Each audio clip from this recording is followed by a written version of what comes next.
Well, Vince McMahon's documentary is now up on Netflix. So far, looks pretty good. We'll see what's going on with that. But it's Wednesday. It's Dynamite. It's Grand Slam. Holy crap. Let's get some stuff going here. Here we go with the pitter patter. Let's just get it on again.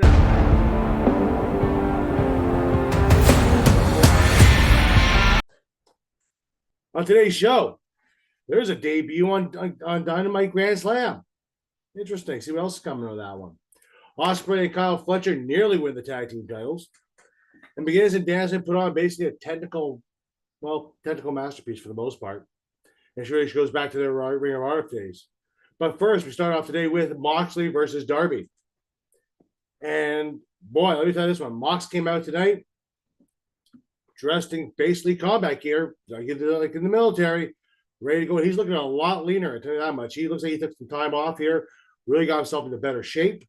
He looks very, very good, very, very healthy. Great to see. Darby came out looking like his usual self there, ready to do some dumb crap. Of course he is, because it's Darby Allin. So he gets out there. Match starts up. John basically just takes his head off right away with a big boot. Yep, just drops him quick. It starts brutalizing Darby from the get-go. The match slowly became closer to the climax of more and more brutality as it went. At one point, Mia Shafir got in the way. Sorry, he didn't get away. He got involved in the match and was beating up on Darby on the outside while Mox distracted the referee. Typical heel stuff. Good job, Mox. You're doing a good job. Right? Darby's getting busted open because it's Darby. Why not? You know, so gets beat up some more. Eventually, it comes to the point where it gets even more brutal. They lift up the mat. They lay it and they see all the exposed, boards. Okay? All the wood. And Darby doing typical Darby. Does a suicide dive. Mox walks out of the way. The old Samoa Joe walk out of the way.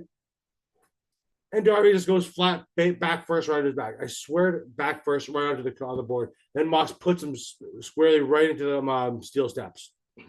I'm telling you, I understand Darby's logic, I guess, to a degree, but he is going to seriously end up being a paraplegic. Like, he needs to slow down a little bit here. Like, to take the advice that Jericho gave to Ospreay a number of years ago. Look what Ospreay did. Cut a lot of that stuff out, a lot more extreme stuff out to a point, and he's better and healthier for it. Take the advice. Do it, or you're going to end up being a wheelchair. Sure, you'll have lots of money, but nothing down below the waist will probably work. So, what does it matter? Anyway, match basically comes to a conclusion where Moxley ends up hitting a Death Rider off the second rope and putting Darby face first into the mat. 1, 2, 3. Mox ends up winning. Gets the title shot at Bryan Danielson at Wrestle Dream. Well, Bryan Danielson shows up and attacks Moxley. Starts choking him. Right? Mox doesn't like this very much. Mia Shafir comes in. She tries getting Mox Danielson off. That doesn't work. Pac and Claudio end up coming up, finally getting Bryan Danielson off. Eventually, Private Party shows up. They start brawling with the BCC. Right? Eventually, they all get out of the ring. Right? Danielson just is about to go for a knee. Moxley gets out. To Claudio, they get out. Basically, Bryan Danielson gets on the mic and says, "You declared war." He goes, "You want war? I'm declaring war on you. Wrestle Dream. Want my title? Cool. We're going at it." So, and Daniel Bryan is putting words at the end where I'm going to kick your head off. I actually use the after word, but try not to do that here. Try to be kid friendly here. And people friendly in general, because you never know who's going to be offended nowadays by swearing. So, Mox ended up doing that. Then the match goes off the air. Those two there, they show previews of what's going to happen.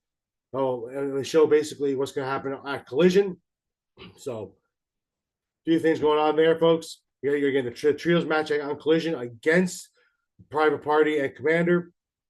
You're getting a strap match, lumberjack strap match between Hangman and Jarrett on Collision. So, and you're going to have apparently open challenge from what's his name? Jack Perry. So that's the show at conclusion. Meantime, the entire time there, Claudio's talking to Mox. Mox is talking back to Claudio. Mox sees Pac. All in all, really good match. I'm glad Mox won. I'm not surprised either.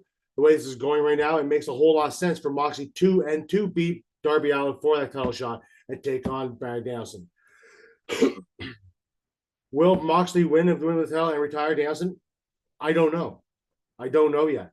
Depends on what goes on, how Bryan Danielson wants to do this, because it is obviously probably his last retirement tour. He has said on record that, hey, after this is over, I'm done.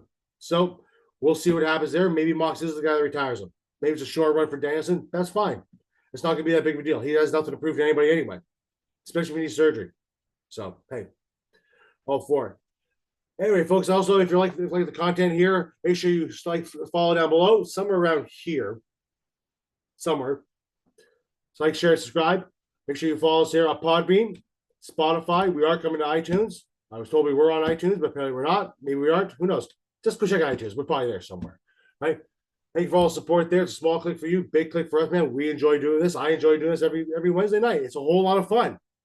You know, watch Dynamite, come here and do. I enjoy doing this. So, like, great time, guys. I enjoy bringing this to you, too. Make sure you like, share, subscribe down below. Speaking of the rest of Dynamite, though, we are getting a debut. And I'm sure there's more coming. Because we did an update today on Swerve Strickland after his match, myself match with Hangman Page. Chris Nana comes out. He talks about how he's great friends with Swerve. He loves him to death. And then MVP shows up. That's right, MVP shows up, which means he's talking to Swerve. Then he wants to talk to Swerve, and he wants to start becoming a better winner. He doesn't like to joke dancing around. That's why he's not as. That's why he lost the title. He's using excuses, which also means, though, too, that a certain individual named Bobby Lashley might be coming soon. Because there has been talk over the number of years since the Hurt Business ended in WWE due to a crazy wacko that they wanted to do this again. Is it possible that they're going to add Swerve to the Hurt Business if Bobby Lashley shows up? Not a bad idea, to be honest with you. That'd be a hell of a team. You know, so we don't know if Bobby has signed yet. I'm just spelling out speculating right now, folks. There's nothing been confirmed at all. Don't take any of this to Bible or any of that stuff. But it's a possibility that Bobby Lashley is going to show up at some point in AEW if MVP is there and they're looking to start the new Hurt Business or a different version of the Hurt Business. So it's a good option. It's going to happen there. And quite frankly, AEW is like the place of factions. I mean, factions seem to be the new popular thing again now. So it's a possibility it's going to happen. I mean, we see a lot of factions, especially the women's division in WWE right now. Obviously, you have the massive Bloodline faction in WWE. Right? There is a lot of factions or groups in AEW, like the conglomerate, like the Elite. So why not? It's a good place to do it. And if Bobby Lashley does show up, even better. Bobby has a lot to give still. He's not ready to retire at all. You can tell by the looks of him. So we'll go there. Next, speaking of factions, we end up having Ospreay and Kyle Fletcher, which is part of the Don Callis family. Well, Ospreay's kind of doing a favor. He's doing a solid for Don Callis, right? Obviously, they won the tag team gauntlet match last week, or the week before. They get the tag team title shot this week against the Young Bucks, who come out dressed in their little suit ties they always have now. And for some odd reason, Nick Jackson Matt Jackson is wearing, pearls on his head. It's a thing, I guess. I guess they saw Jock Pearson do it a few years ago. He played for the Braves. He just decided, hey, why not? So if it works for Jock Pearson, why not? So, excellent all-around match, though, to be honest with you guys. Very back and forth. A lot of high-flying stuff there. A lot of near falls in this match as well between these guys. At one point there, they both, Kyle Fletcher and Will Ospreay both do a double styles clash on each other, right? On the Young Bucks, right? What really came to the point on this match, though, is when Don Callis got up off his seat and gave Kyle Fletcher a screwdriver. You remember the screwdriver, the one that he used to, Don Callis used to puncture Kevin Omega in the eye a couple years ago? Yeah, that same screwdriver. Because, apparently that's Don Callis' thing. Everyone has their thing. Triple H has a sledgehammer. Don Callis has a screwdriver. At least he's not confusing that with a drink. Anyway, Kyle Fletcher goes to use it because they want to win this titles. Ospreay stops him, which causes distraction. And the Young Bucks use the titles to knock out Ospreay. Then they end up getting Kyle Fletcher. They end up V triggering him. Right. Well, actually, before that, Kyle Fletcher almost gets hit by it. They go for a 1, 2, 3. He misses it. They don't get it. Eventually, they V trigger him. Call it a day. Right? Callis is stunned. Ospreay was like, "What?" Fletcher wasn't very happy with Ospreay, looking at him like, "What the hell were you doing? We could have won." Ospreay, that's not the character Ospreay wants to portray to everybody, obviously. Right? So obviously, there's going to be some kind of friction going on going forward this one too. So hey, why not? I'm all for it. It's gonna look like a good show. It's gonna be a good match anyway. If it's gonna be Kyle Fletcher versus Ospreay, they're very similar in styles. It's gonna be a good match, but it's gonna obviously put more tension between Ospreay and the Callis family. So, see how their Young Bucks end up keeping the title. Good for them. Congratulations. I guess it wasn't the right time to pull this trigger anyway on these guys. We'll see who is going to take the titles off the Young Bucks eventually. I'm not too sure right now. I have no idea who it could be. It could be anybody. I mean, personally, for me, I love for it to be House of Black, but God knows where they are right now. It irritates the hell out of me for that one. Anyway, Kyle Ospreay, Fletcher, Isley lost. The Young Bucks. All around is a great match. Lots of high spots. High recommend you go watch it. You'll enjoy it. Probably not the best match of the card. I'll tell you the most technical match of the card was Bryan Danielson versus Nigel McGuinness. Now, this one starts off the show. Wow. Nigel McGuinness comes on down to play down Bryan Danielson's music. He doesn't show. Nigel McGuinness says, "Hey," gets on the mic. He says, "I knew he was going to show. He's scared. He doesn't want to face me. So I demand a 10 count. And when that 10 count is done, he should be stripped of the title." Well, final countdown hits, folks, and Bryan Danielson shows up. And this was literally a technical match. A lot in the early going as they started doing wrist holds together, trying to figure out get positioning, right, reversing one another, back and forth, all around technical match. Eventually, Bryan Danielson ends up winning the match. McGuinness does try to hit London Calling at one point. He misses it. He eventually does get it. Branson hits the Poseidon knee. Eventually doesn't get the 1, 2, 3 either. Eventually, at the end of this match, though, Bryson ends up tapping out Nigel McGuinness. A really good match, all in all. It's a lot of fun. I highly recommend that you guys go watch the match. You'll see a lot of technicality in this match. You'll see it really goes back to the Ring of Honor days between Nigel McGuinness and Bryan Danielson. They were much, much younger, and Nigel McGuinness was really the more established star at Ring of Honor at the time. And Danielson was kind of the more up-and-coming guy. But it was a really excellent match there. Obviously, McGuinness was never really going to win this match. There was never a chance he was ever going to win this match. So I don't know what they were thinking. Well, they wanted to put on a good match. That's why they wanted to do it. For Grand Slam. So, it was a good match. Take a look at it. Right? It was the opening match of the card.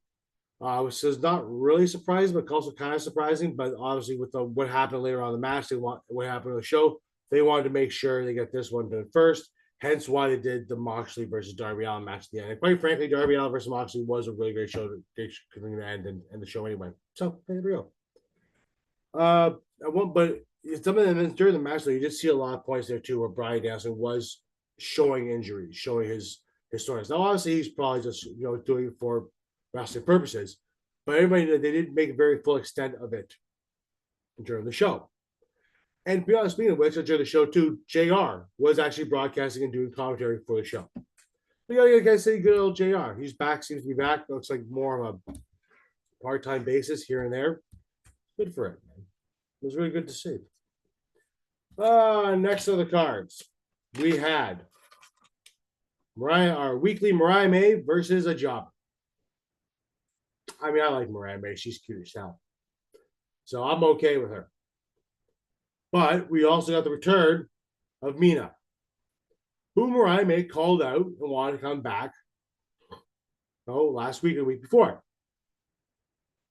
Mariah May ends up winning the match, right, with Storm Zero over Yuki Saka. I'm probably going to butcher the name again, Sakuraba.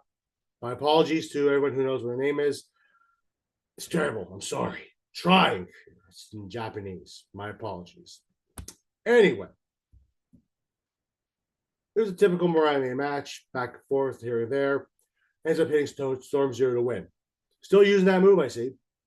Tell something around the line is going to happen later on. Don't know yet, though.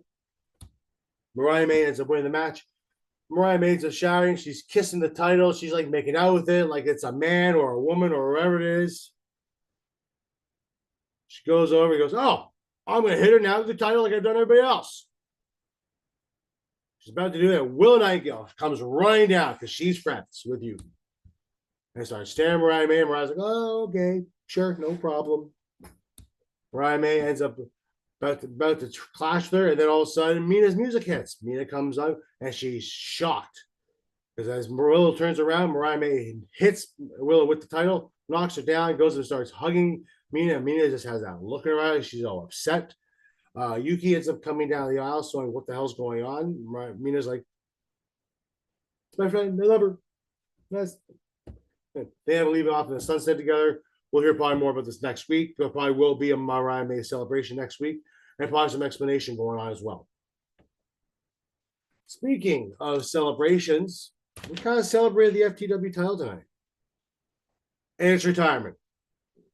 So Hook defended the FT title belt this night versus Roderick Strong in a winning affair. But the big news really after it was the fact that he went out there and thanked everybody for the support, thanked everybody who supported the title over the years from the ECW days, and retired the belt. Gave it to back to his father Taz. They embraced on the outside there, and the belt is now retired. And good. It doesn't. It had its place for a while in AEW. Now it's gone. It doesn't need to be there anymore. It's not a big. It was never a major title. It was never considered a major title or to begin with. So you know what? There's nothing wrong with it. It just wasn't meant to be a major title. It was meant to kind of, I guess, elevate Hook and elevate some people, and it did that. So now you can move Hook on to, like, say, the Continental title or the International title or whatever, which is good. That's great for Hook.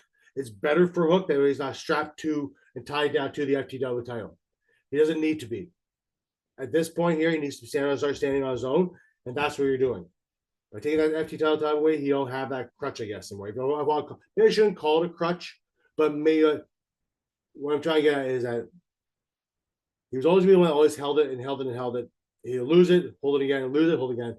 It doesn't need to be like that. Now he's retired. Now let him move on to other things, like challenging Okada, like challenging Will Ospreay. He had a great match when he challenged Samoa Joe, and Samoa Joe's the world title. Let's do that more. Hook's a good. He's up and coming. It's going to take a while still to really establish himself even more and more and more, but this is a good start for Hook, right? So happy to see the FTW title is retired. Other than that, there wasn't much else on the show. There's a lot of wrestling, a lot of very good wrestling at Grand Slam here. I enjoyed it. That was the Aew Dynamite, folks. There wasn't much else, like I said, much else to it. There really further anything else to. We did get the fact that we have a new member to Conglomerate, which was Rocky Romero. Good for him. He's not part of the Conglomerate. He seems really happy and thrilled by it. Why wouldn't you be? You get to hang out with Kyle O'Reilly, Mark Briscoe, and Orange Cassidy. Good for him. You know, now Orange Cassidy are in two groups together. One in Japan and here. Good for him. Let's get to the Vince McMahon offer now, Dr. Ray. We're going to talk about that really quickly, though. That did come out today on Netflix. We did see episode 1. I got to see episode 1. I'm going to watch episode probably 2, 3, 4, 5, and 6 very soon. So far, it really started off really well. We will go more into depth about it. Myself and Doug, he is going to watch it, and we are going to watch it. We're going to do a review, a recap of the first episode. We're going to do it episode by episode. That way, it's not one big, giant, hour-long, 2-hour-long thing. It's going to be one episode at a time. Makes it a little bit easier. Yes, a lot more work and content for yours truly over here. But hey, it's more content for you guys as well, right? And more things for you guys to listen to and enjoy, and hopefully may do it justice. Because we're going to talk about probably a lot of opinions in this stuff. But I can tell you right now, the first episode was very eye-opening.